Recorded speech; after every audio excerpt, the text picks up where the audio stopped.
ప్రస్తుతం తెలంగాణలో చూస్తున్నారు కదా, కాంగ్రెస్ అధికారంలో ఉండడం అయితే జరిగింది. సో లోకల్లో చూసుకున్నట్టయితే మనకి జూబ్లీ హిల్స్ కాన్స్టిట్యున్సీలో మాగంటి గోపీనాథ్ గారు చనిపోవడం జరిగింది. ఆ ప్లేస్లో మాగంటి గోపీనాథ్ గారి భార్యకి టికెట్ ఇస్తారు అని ఒక మాట వినిపిస్తుంది. అటు సైడ్ ఆపోజిట్లో చూసుకుంటే నవీన్ యాదవ్ ఇంకా అజారుద్దీన్ గట్టి పోటీలో ఉన్నారు. ఎవరికి వస్తుంది ఈసారి మరి? ఇది గోపీనాథ్ భార్యకే వస్తుంది, ఎందుకంటే చనిపోయిన ఆ ఫేత్ వల్ల యాక్చువల్ అదే సింపతి. అవును.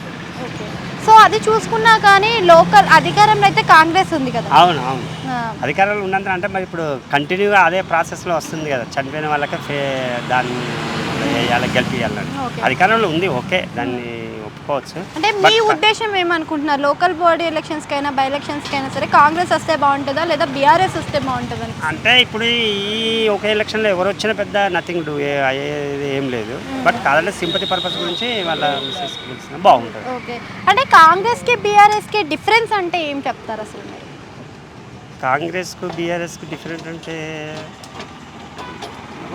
అంటే ఇప్పుడు కాంగ్రెస్ ఉన్నప్పుడు ఒక పథకాలు, అంటే ఇప్పుడు కాంగ్రెస్ 6 గ్యారెంటీలు ఇచ్చారు. బీఆర్ఎస్ ఉన్నప్పుడు రైతులకు మాత్రమే చేశారు. అంటే ఈ డిఫరెన్స్ అయితే మీకు అర్థమైపోతుంది కదా. అవుతుంది, కొంచెం తేడా అనేది ఉంది. అంటే ఎవరి పరిపాలన కరెక్ట్గా ఉంది? ఇక ఆయన అప్పుడు చూస్తే ఆ పథకాలలో అవే బాగానే అనిపిస్తున్నాయి, ఇవి కూడా బాగానే, అంత మరీ నాట్ బ్యాడ్గా.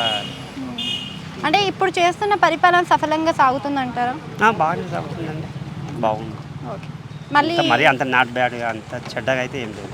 అంటే ఇప్పుడు కాంగ్రెస్ వచ్చే అవకాశం ఉందంటారా లేకపోతే బీఆర్ఎస్? నెక్స్ట్ ఇంకా చాలా టైం ఉంది కదా madam. Local body elections, Congress వచ్చే అవకాశం అనిపిస్తుంది.